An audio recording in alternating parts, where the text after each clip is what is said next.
There are two white knobs for each spool holder. Pull the outer knob out of the rotary shaft. Hang a spool of filament on the rotary shaft, and make the inner knob inside the spool center. Push the outer knob back to the rotary shaft, and make it inside the spool center too. As a result, the spool together with two knobs can be rotated smoothly in this case. Thread the filament through the 3 holes above.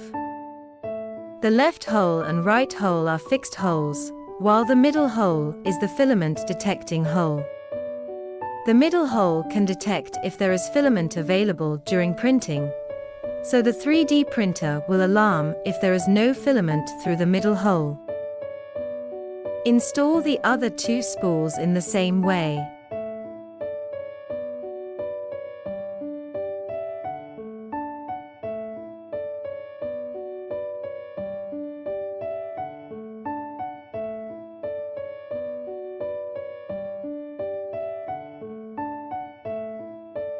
Now all of the 3 detecting lights are on.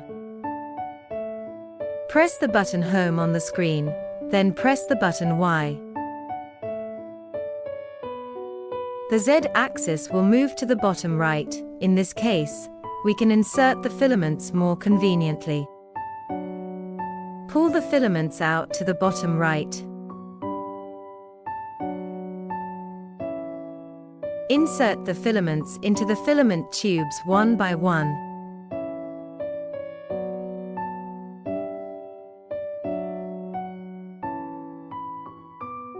Continually insert the filament into the lower filament tube.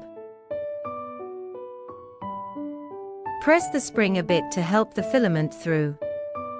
If the filament can't be through, try to rotate the filament until it arrives at the proper position to get through.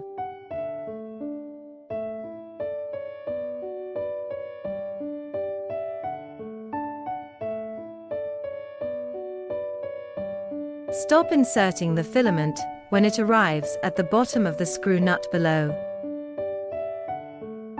Insert the other 2 filaments in the same way. Stop at the bottom of screw nut here.